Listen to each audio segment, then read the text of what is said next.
Gray Parks, and this is July the 18th, 2016. And today I have the pleasure of hosting a panel of 3 veterans who fought in Vietnam.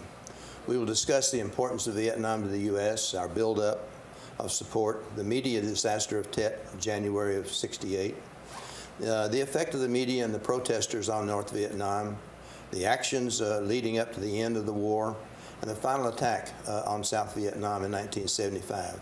I hope we get to all of that. It's a lot of ground to cover, but I hope we can hit the highlights to give you a better understanding of the war than you obtained from reading our magazines and papers during the war. To discuss this war, we have Green Spring residents, Brigadier General Bill Weiss, who led a battalion of U.S. Marines as a lieutenant colonel in '67 and '68, Leo Ropo, Colonel Leo Ropo, who served as a first lieutenant, captain, and major in the Army Special Forces and military police during 3 tours in Vietnam in 1962, 66-67, and 71-72. Lieutenant Colonel Dick Sienkiewicz, who as a captain was an Army helicopter pilot and a maintenance officer in the northernmost province of Quang Tri. I retired as a colonel in the Army, and I was in Vietnam in 1970 and 71. My job was redeployment planning in MACV headquarters in Saigon. I will set the stage by telling you of the importance of Vietnam as our government saw it in the early days. When the Japanese invaded French Indochina, now known as Vietnam, in 1940, our country considered it as a major threat to Southeast Asia, especially the Dutch East Indies. That's now known as Indonesia. As a result of that invasion of Vietnam, we boycotted oil and scrap iron and rubber shipments to Japan. Excuse me. And based on this action, Japan thought U.S. would probably block its invasion of Southeast Asia. So they elected to destroy our fleet in Pearl Harbor. After World War II, the Soviet Union turned Eastern Europe into communist, and China turns communist in 1947. The communists attempted to take over South Korea in 1950, and we fought that war from 50 to 53, as you may recall. Then in Vietnam, we had the French who were back in Vietnam, and the communists of Vietnam surrounded the French in a place called Dien Bien Phu, and maybe we can see that on the, it's west of Hanoi right up there. So that was a long way up in Vietnam. But anyway, the communists defeated the French, and it resulted in the Geneva Accords, where we split South Vietnam. And Eisenhower wrote to Winston Churchill in 1954 during the period of the Dien Bien Phu, and I'd like to read you that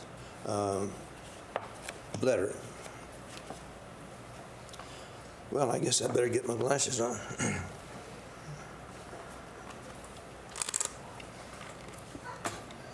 Smaller than 16 font.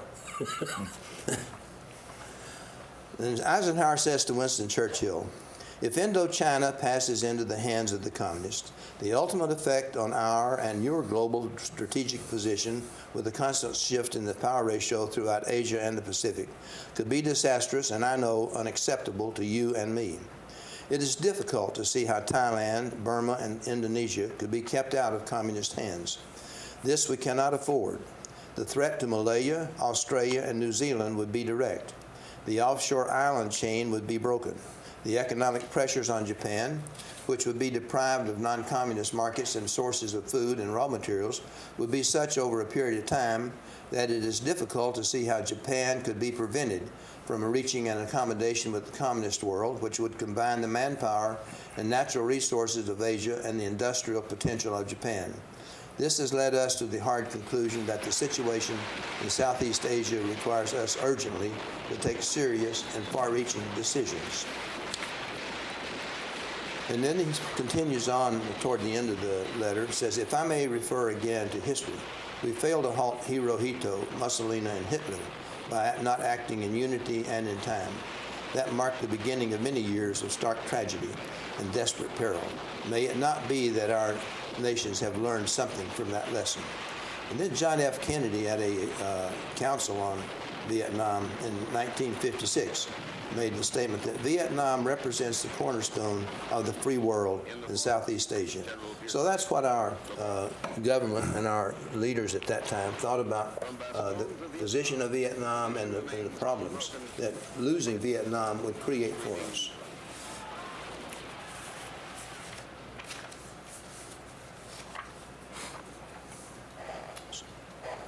So after the, where am I? Here I am. Okay. After the Dien Bien Phu, we had the Geneva Accords, and as a result of that, it split the country in two, into North and South Vietnam. In 1955, the communists in South Vietnam began terrorist attacks. In 1961, President Kennedy begins building up the U.S. presence in South Vietnam with advisors and special forces. In 1962, the Soviets tried to put atomic weapons in Cuba, and we thought we learned a lesson by that, they used what we call gradual response. In other words, we established a blockade, and the Soviets finally acquiesced and gave in to our demand, and that sort of created a mindset in both Kennedy and his military.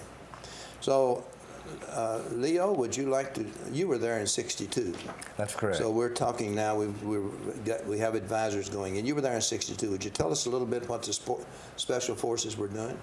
Well, I was in the 1st Special Forces group stationed in Okinawa, and our group deployed to Laos and Vietnam at that time. And our camp was north of Kon Tum, that we established in South Vietnam in the Central Highlands with the Sadong tribe. The goal there was to establish what they eventually called civilian indirect groups. And that turned out pretty well, but our primary goal was to develop a force that could secure the area and also block infiltration routes that were starting to come in from Laos, particularly. As it turned out, where we were located ended up in subsequent years to be one of the primary routes into South Vietnam. So that was our objective, and we recruited, we trained, and we equipped the Montagnards, who were the people who lived in the Central Highlands. These were a short, dark people, kind of reminded me of American Indians, and they were wonderful, wonderful people. They were primitive. When we got there, they were using crossbows and spears, and they had a knife. And when we left there, they were equipped and armed with modern weapons. Well, thank you very much. President Kennedy, when he came into office, he had somewhat of a distrust of the military advisors, his Joint Chiefs of Staff. He actually brought in General Taylor, who had retired, because he kind of liked General Taylor, and as his military advisor. In other words, General Taylor was supposed to interpret the Joint Chiefs of Staff and so forth advice to him. He also brought in a Harvard graduate who was an analyst, a quantitative analyst, and who thought everything could be done by analysis, and we didn't really. And he also did not really think too much of the military advice of the Joint Chiefs of Staff. So we have a president who really doesn't understand the Joint Chiefs of Staff, who's trying to subvert, perhaps maybe that's too strong a word, but anyway, he's trying to find a way of taking their advice and turning it into whatever he wants. He also had in Vietnam an Ambassador Lodge and Paul Harkins, General Paul Harkins, who was his chief of the military assistance at the time. Well, Kennedy was assassinated, and as a matter of fact, he was assassinated about 3 weeks after the president of Vietnam had been assassinated. And we have President Johnson coming in. So, Bill, would you tell us about Johnson, what his approach to the Vietnam War was?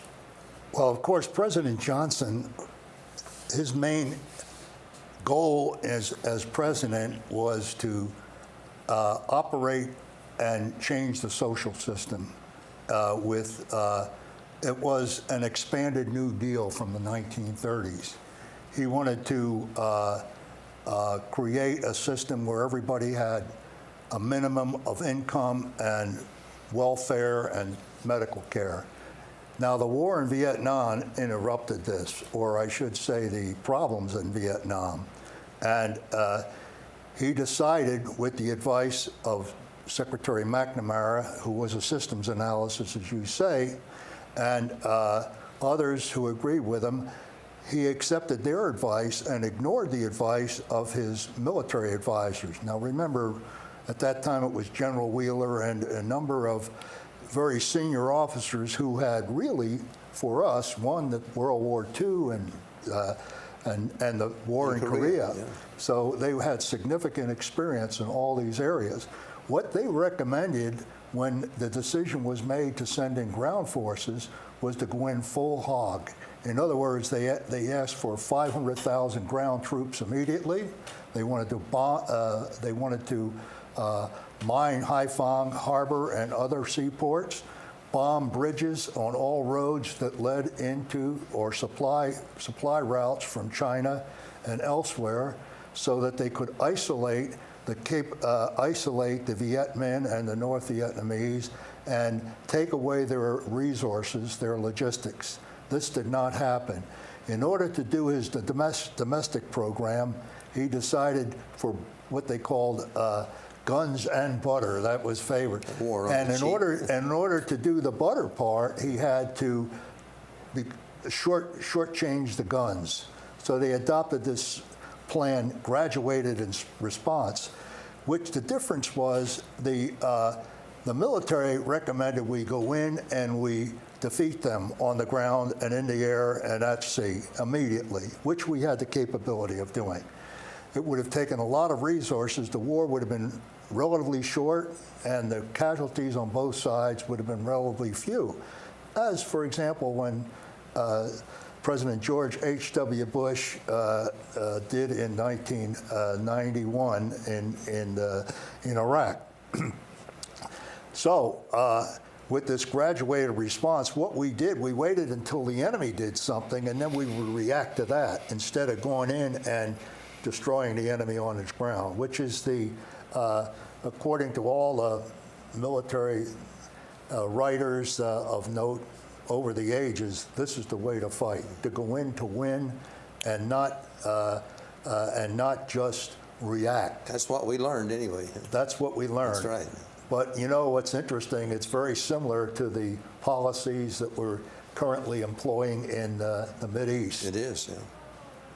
All right, well, we had the Gulf of Tonkin came in about that time, and the incident there where we had an apparent attack on one of our ships in the Gulf of Tonkin, and as a result of that, the Congress passed the Tonkin Gulf Resolution, which permitted the president to go in with forces. And so we're talking that established the right of President Johnson to go ahead and deploy the forces as the military had advised, but instead he gradually built up. He did build up to about 565,000, I think it was at the time, but that took a long time to get there. 4 years. Yeah. It took 4 years. Well, you were there, Tet. What is Tet? Well, Tet is the Oriental New Year, and it's the largest holiday. It's a religious holiday in Vietnam and most of the Orient. And there were several Tet offenses, but the one they normally refer to is the Tet of 1968. And in this Tet, it was all out for the North Vietnamese. Now remember, the war in Vietnam was not fought by guys in pajamas in the middle of the night. They had full support of the Soviet Union and the Chinese, and the North Vietnamese army controlled all the military actions in South Vietnam from the early 60s forward. So what we're talking about is that a major offensive to knock the U.S. out of the war. And they attacked in virtually every province in South Vietnam in great numbers. The principal battles that most people remember are Quezon and the Battle of Hue and the battle around our embassy. Actually, the battle around our embassy wasn't really a battle. That was sort of a few infiltrators got as far as the grounds, but they were all killed. Yeah. However, and the enemy was soundly defeated. For example, Quezon.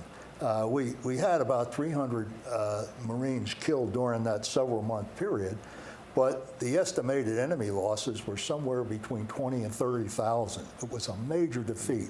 The same thing in Hue. Although they held the city for about a month, they took tremendous losses. And throughout Vietnam, instead of the local population rising up, they fought against us. They fought for us and for their country. And by the end of Tet in the spring of 1968, the enemy militarily was on the ropes. But the way it was interpreted in our press made it a political victory for the enemy. Yep. So instead of a major political victory for us, it was turned around. Walter Cronkite and others said that we had lost the war. Actually, the enemy had lost the war at that point, but we didn't know it. They didn't know it. I have a story from a classmate of mine, Jerry Gibbs, who was he was a senior advisor in Pleiku during that period, and they had intelligence that this was going to happen. So they built up the defenses around Pleiku, and they defended the city. As a matter of fact, the enemy didn't get into the city. But here's what happened in the media, and I'll read to you what Jerry said. It just so happened that at the beginning of the action, a stringer from Newsweek magazine, which is owned by the Washington Post, was in the province on another story. When the battle started, he requested that he shadow me for a while to write his story, and stayed a week. At the end of the week, he gave me the courtesy of showing me his draft, which was fair, objective, and positive. About 3 weeks later, Newsweek came out with a story on Tet, which, among other things, described the battle in Pleiku as a disaster. The stringer made a special trip to visit me, apologized, and told me that that was how the editors decided to portray it, and that he had quit and taken a job with the Baltimore Sun.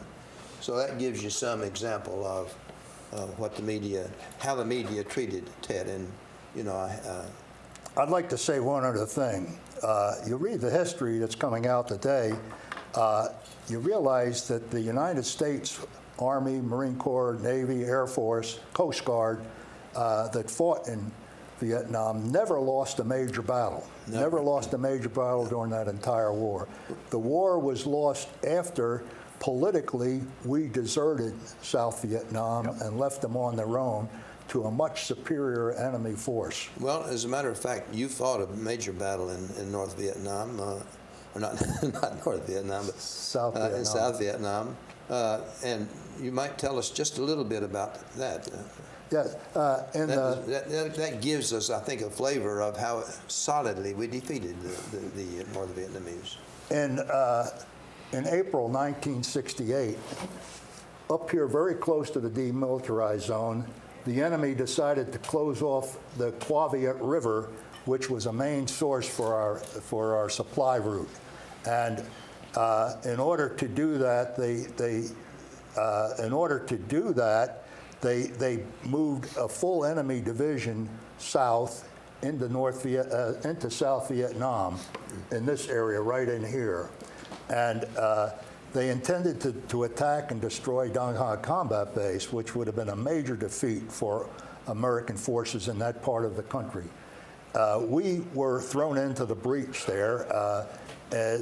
My battalion, which had about 650 effectives, foxhole strength, fought a division that numbered somewhere between 7,000 and 10,000 for 3 bloody days, actually close to 4 bloody days. We fought them night and day. We were very fortunate in that we came out on top, due primarily, I think, to the performance of the individual Marine who fought. Magnificent Bastards. They got the name Magnificent Bastards. That is their name. And we lost 81 Marines were killed or wounded, and 297 were medevac during that 3-day period.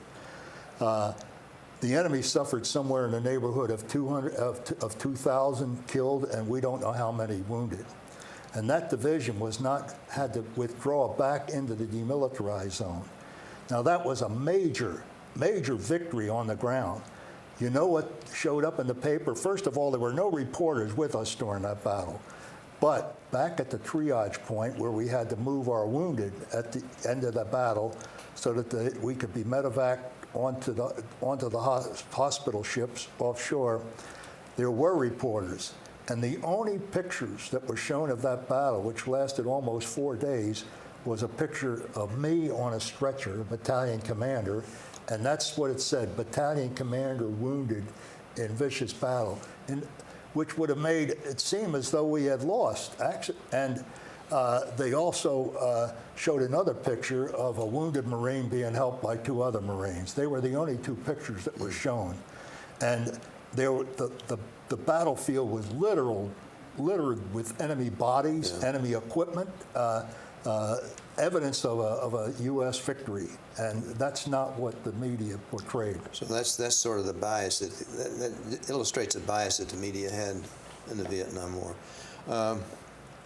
Well, I guess that's a good story about how the media treated, and I think that was true probably through most of the war and many of the battles. I'm not saying that all the media did that, because I think there were some square guys, but I think in the most part that was the major bias. Well, of course, we also know that the communists had infiltrated our campuses throughout the country, and that they inspired and organized many of the anti-war so-called demonstrations on the campuses and in Washington, D.C. and other places. Does anybody have a story of how the demonstrators might have been looked at by the North Vietnamese? I can tell you a story. Oh. We captured an intelligence officer from the 320th, and I had a chance to speak to him, and he told me it didn't matter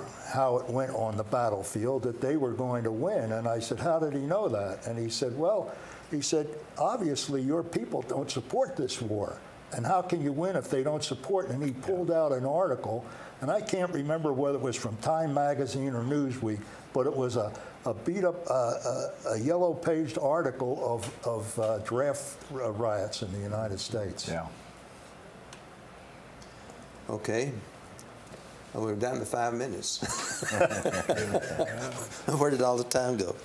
Well, we're down toward the end here too, because Nixon was elected, and there was a change in fighting in Vietnam. Dick, would you tell us a little bit about that? President Nixon was elected in 1969, and in that year also Ho Chi Minh died, which a lot of people don't realize. That probably had some effect on the North, but it could have had a greater effect. But I went to Vietnam in early 1970 to the northern area, Chu Lai, which is just south of Da Nang, and I flew there. But after that, we, in my unit, and I was in an assault helicopter company in the Americal, we began to see a change. And one of the things that happened was we were told that we could not fire as much ammunition as we had in the past that was required, because there were being cutbacks. And these cutbacks continued along the lines, and units started to withdraw. So the war was changing. Vietnamization was taking place. The President Nixon wanted to have the Vietnamese South Vietnamese take a larger role in fighting the war. And we were then moving into the kinds of things that Leo did as an advisor. We were supporting them. My unit was moving South Vietnamese troops more often. In fact, at one point later in my tour in '71, we were moving more South Vietnamese than we were American troops. American troops were in stationary bases. As we moved more farther, as we were moving, I talked to some of my friends who were there after me, and they said in '72, the Army has already started removing helicopter units, which was very rare because that close air support was so important. But they continued and giving support to the South Vietnamese. The problem really was that our Congress had cut out off a lot of the military support for things like ammunition and troop support. So therefore, the military had to reduce, and we were doing that. So as we were moving farther up, the North Vietnamese, which to a great degree we had been, early years were mainly Viet Cong, where the units, the militia forces of the North in the South. But gradually, we saw more and more of North Vietnamese troops, and they were infiltrating. The restrictions that the politicos in Washington had made, we could not cut off the Ho Chi Minh Trail that went through Laos, which was a major supply line. We could not go in there and put troops on the ground, those kinds of things. So as we move farther towards in the 70s with the negotiations going on, and I think the President and the Secretary of State were really deceived by the North, because the North made all kinds of promises and commitments they would do to cut back, and they didn't really do that. But there was so much pressure in the United States because of what the media continued to put out, was that all the people wanted to do was get out. And so therefore there were major cutbacks. So President Nixon, even though we were drawing down troops, took the fight to the enemy, essentially. Yes. And we were very much winning the war throughout that whole period. The big thing he did and we was went into bombing. Cambodia, and we eliminated it. We did what was called Lam Son 719 that you participated Yes, I in, where did. we cut the supply route, but that was a very bloody battle. Yes, well, we're running out of time, and we are in the negotiations, and we eventually negotiate with them, but not until we've bombed Hanoi, we've put the we've mined Haiphong Harbor. We've really created a major problem for the North Vietnamese, and they were forced to the table, and they agreed to the conditions. Well, some of the conditions, actually, conditions were very unfavorable to South Vietnam, because they left the communists in place in South Vietnam and things like that. But we did negotiate. We did essentially withdraw from Vietnam, with leaving some advisors there. And then, at that time in 1972, after most of our troops were out, still advisors, the North Vietnamese made a major infiltration into South Vietnam. And South Vietnam whipped them. South Vietnam was really able, but they did it with the U.S. air power. We brought in massive firepower, close support air power, and we took them out. So that's, the South Vietnamese showed that they could fight if they were supported by, in this case, our air power. So we get now down to the final weeks of South Vietnam in 1975. The communists have, North Vietnam has come through with major attacks. The South Vietnamese are giving up. We get out of Vietnam, you've seen all those pictures of the helicopters picking up our troops or not our troops, but the people from Vietnam at our embassy. Well, that's our story. Excuse me. That's our story in a nutshell about Vietnam. I recommend 2 books to learn more about the Vietnamese War. One is titled Politically Incorrect Guide of the Vietnam War. It's written by Philip Jennings, and it's a very objective. It tells you the facts. It doesn't go into, it's not the kind that you might expect. I think you'll enjoy it. And also one, Dereliction of Duty by H.R. McMaster, which is a masterpiece, a really good book about our government and how our government operated during that period. I think you really would enjoy it. So they tell the war in detail and objectively. The U.S. military did not lose the war in South Vietnam. Our government lost integrity, and we also demonstrated ineptness in governing. The South Vietnam lost its identity, and many people were killed by the communists in the aftermath. There were many thousands more who tried to escape, and many did escape. We have lots of them in this country as good citizens. Over in Cambodia, the communist Pol Pot killed more than 1 million Cambodians. Laos succumbed to the communists, but the rest of Southeast Asia resisted the communists, so we did prevent the fall of most of Southeast Asia to the communists. And that's our story on Vietnam. Before we go, I have a few announcements to read. Thank you all very much, by the way, for coming, Bill and Leo and Dick. I hope we've been able to give them a little different picture from what they might have had from past experience. Back in our announcements, we have a special feature